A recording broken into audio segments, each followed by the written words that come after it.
Pan card డిజిటలైజేషన్కు Modi ప్రభుత్వం శ్రీకారం చుట్టింది.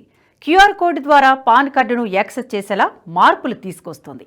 దీనివల్ల పాన్ యాక్సెస్ మరింత సులభతరం కావడమే కాకుండా డేటా సెక్యూరిటీ కూడా మరింత పటిష్టంగా మారనుంది. పాన్ కార్డులో పేపర్లెస్ సిస్టంతో పాటు ఆన్ టైం డేటాను పొందడానికి డిజిటలైజేషన్ ప్రక్రియ చేపట్టాలని కేంద్రం నిర్ణయించింది. ఇందుకోసం ఇప్పటికే 1435 కోట్ల రూపాయలను విడుదల చేసింది. దీంతో ఇక పాన్ కార్డు డిజిటలైజేషన్ ప్రక్రియపై అధికారులు దృష్టి సారించనున్నారు. అయితే ఈ పాన్ 2.0తో కలిగే లాభాలేంటి, ఇప్పటి వరకు ఉన్న పాన్ కార్డులతో ఎదురవుతున్న సమస్యలేంటి, వీటిని ఎలా అధిగమిస్తారు వంటి విషయాలు తెలుసుకుందాం. అంతకంటే ముందు నేషనలిస్ట్ హబ్ జాతీయవాద జర్నలిజంలో మరో అడుగు ముందుకు వేసి తొలి తెలుగు ఓటీటీ ప్లాట్ఫామ్ ఎన్హెచ్ ప్రైమ్ను మీ ముందుకు తీసుకొచ్చింది. ఈ స్టోరీ పూర్తిగా చూసిన వెంటనే www.nhprime.in కు వెళ్లి సబ్స్క్రిప్షన్ పొందండి. ప్రస్తుతం వినియోగంలో ఉన్న పాన్ కార్డులను తొలిసారిగా 1972లో అమలులోకి తీసుకువచ్చారు. యూనిఫైడ్ నెంబర్ సిస్టమ్ అప్పుడు ప్రవేశపెట్టారు. అప్పటి అవసరాలకు అందుబాటులో ఉండే డిజిటల్ పరిజ్ఞానాన్ని మాత్రమే అందులో వినియోగించారు.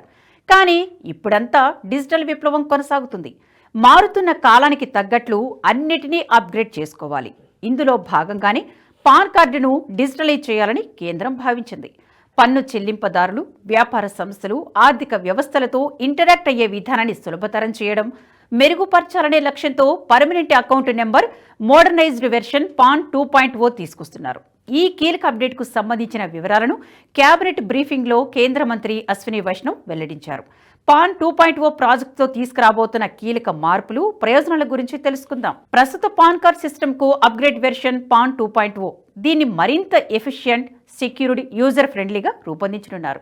దేశంలో ప్రస్తుతం 98% మందికి వ్యక్తిగత పాన్ కార్డులు ఉన్నాయి. అంటే 78 కోట్ల మందికి ఆదాయ పన్ను శాఖ పాన్ కార్డులు జారీ చేసింది. పాన్ కార్డులో మార్పుల కారణంగా ఇప్పటి వరకు అమలు ఉన్న కార్డులన్నిటినీ రెన్యువల్ చేసి కొత్తవి జారీ చేయాల్సి ఉంటుంది. ఇది టెక్నాలజీ సహాయంతో ఎఫిషియన్సీని మెరుగుపరుస్తుంది. ముఖ్యంగా కొత్త పాన్ కార్డులో క్యూఆర్ కోడ్ సిస్టమ్ ఉంటుందని కేంద్రం తెలిపింది. ఈ క్యూఆర్ కోడ్ ద్వారా మరింత సమాచారాన్ని కార్డులో నిక్షిప్తం చేయవచ్చు. పాన్ 2.0 నిర్దిష్ట రంగాలని వ్యాపారాలకు ఒకే ఐడెంటిఫైయర్గా పనిచేస్తుంది. పరిపాలనాపరమైన పనులను సులభతరం చేస్తుంది. ఇప్పటి వరకు ప్రజలకు, కంపెనీలకు వేర్వేరు ప్లాట్ఫామ్లు అందుబాటులో ఉన్నాయి. దీని ద్వారా ఒకే వ్యక్తి పాన్ కార్డు, టాన్ కార్డుతో పాటు టిన్ కార్డును సెపరేట్గా కలిగి ఉండాలి. దీంతో కొన్ని సమస్యలు ఏర్పడేవి.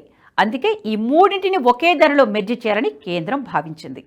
ఈ మూడింటిని ఏకం చేసి అందరికీ ఒకే ప్లాట్ఫామ్ను రూపొందించడం ద్వారా సమాచారాన్ని మరింత ఈజీగా యాక్సెస్ చేసేందుకు వీలు కలుగుతుంది. దీని ద్వారా అన్ని పాన్ రిలేటెడ్ సేవలను పొందవచ్చు. ఈ డిజిటలైజ్డ్ పాన్ కార్డులో యూజర్ డేటాను రక్షించడానికి, ప్రైవసీని కాపాడడానికి మెరుగైన పద్ధతులు అమల్లో ఉంటాయి. పాన్ డేటాను ఉపయోగించే ఎంటిటీలు ప్రస్తుతం దుర్వినియోగం అవుతున్నాయి. 1970ల కాలం నాటి సర్వర్లు, సెక్యూరిటీ సిస్టమ్లు ఉండడంతో డేటా దుర్వినియోగం ఎక్కువగా జరుగుతుంది. ప్రజలకు సంబంధించిన సమాచారం ఎక్కువగా లీక్ అవుతుంది. దీంతో వీటిని పూర్తిగా అప్గ్రేడ్ చేయాల్సి ఉంటుంది. ఇకపై పాన్ దుర్వినియోగాన్ని నిరోధించడానికి డేటాను సెక్యూర్ సిస్టమ్లలో స్టోర్ చేయాల్సి ఉంటుంది. పాన్ 2.0 వినియోగదారులకు అడ్వాన్స్డ్ టెక్నాలజీ సాయంతో అంతరాయాలు లేని సేవలు అందుతాయి. వ్యక్తులు, వ్యాపార సంస్థలకు ఫాస్టెట్స్, పేపర్లెస్ సర్వీసులు అందుబాటులో ఉంటాయి. వ్యాపార సంస్థలు వివిధ ప్రభుత్వ ప్లాట్ఫామ్లలో ఒకే ఐడెంటిఫైర్ను ఉపయోగించవచ్చు. అప్డేట్ చేసిన ప్రాసెస్లతో నమ్మకం, పారదర్శకతను మెరుగుపడతాయి. అడ్వాన్స్డ్ సిస్టమ్ యూజర్ల కంప్లైంట్లను మరింత సమర్థవంతంగా పరిష్కరించడానికి వీలవుతుంది. మోదీ కేంద్రంలో అధికారంలో వచ్చినప్పటి నుంచి భారత్ డిజిటలైజేషన్ వైపుకు వేగంగా అడుగులు వేస్తున్నారు. ఇప్పటికే యూపీఐ పేరిట నగదు చెల్లింపులో డిజిటల్ విప్లవాన్ని సృష్టించింది భారత్. అమెరికా, చైనా వంటి అగ్రదేశాల్లోనే ఇంకా ప్రత్యక్ష నగదు చెల్లింపులు జరుగుతున్నాయి. కానీ భారత్లో అలా కాదు. దాదాపు అన్ని చోట్ల డిజిటల్ చెల్లింపులు అంగీకరిస్తున్నారు. చిన్న టీ కొట్టు నుంచి పెద్ద పెద్ద రెస్టారెంట్ల వరకు యూపీఐ పేమెంట్లను అంగీకరిస్తున్నారు. చివరకు యాచకులు కూడా డిజిటల్ చెల్లింపులు చేస్తున్నారంటే భారత్ ఎంతగా ఎదిగిందో అర్థం చేసుకోవచ్చు. అగ్రదేశాలు దీన్ని సాధించేందుకు పాట్లు పడుతున్నా భారత్ మాత్రం డిజిటల్ చెల్లింపులో విప్లవం సృష్టించింది.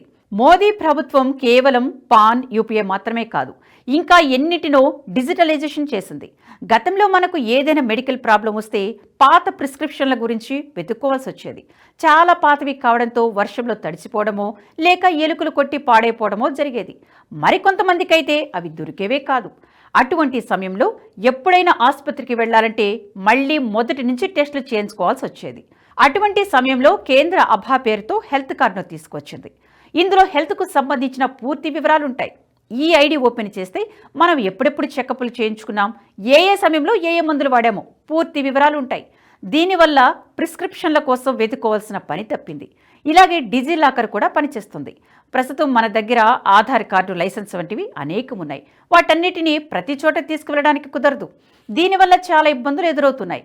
ఎక్కడికో వెళ్ళినప్పుడు ఉన్న పళంగా ఆధార్ కార్డు అడిగినా ఇబ్బందులు పడాల్సి వస్తుంది. అందుకే డిజిలాకర్ను తీసుకొచ్చింది కేంద్రం. డిజిటల్ లాకర్ ఒక రకమైన వర్చువల్ లాకర్. దీనిలో మీ సర్టిఫికెట్లు, డ్రైవింగ్ లైసెన్స్, జనన ధృవీకరణ పత్రం, పాస్పోర్ట్, జీవిత బీమా పాలసీ, ఆరోగ్య పాలసీ లేదా మోటార్ పాలసీ, పాన్ వంటి డాక్యుమెంట్స్ దాచుకోవచ్చు. కార్డులు, ఓటర్ ఐడీలతో సహా పాలసీ పత్రాలను భద్రపరచుకోవచ్చు. దీనిలో మీకు అవసరమైన పత్రాలను సురక్షితంగా నిల్వ చేయవచ్చు. ఇది ఆధార్తో ముడిపడి ఉంది. ప్రస్తుత కాలానికి తగ్గట్లు కేంద్రంలోని మోదీ ప్రభుత్వం వీలైనప్పుడల్లా డిజిటలైజేషన్ చేయడానికి ప్రయత్నిస్తున్నారు. అందులో భాగంగానే ఇప్పుడు పాన్ కార్డు డిజిటలైజేషన్కు కేంద్రం శ్రీకారం చుట్టింది. భవిష్యత్తులోనూ ఈ డిజిటలైజేషన్ ప్రక్రియ మరింతగా విస్తరించాలని కోరుకుందాం. ఈ వీడియో మీకు నచ్చినట్టయితే లైక్ చేయండి, 10 మందికి షేర్ చేయండి. అలాగే కామెంట్ల రూపంలో మీ అభిప్రాయాలను మాతో పంచుకోండి. Nationalist hub group of channels ను సబ్స్క్రైబ్ చేసుకుని తెలుగునాట జాతీయవాద జర్నలిజాన్ని ప్రోత్సహించండి. ఈ వీడియో కింద ఉన్న బెల్ ఐకాన్ పై క్లిక్ చేయడం మర్చిపోవద్దు.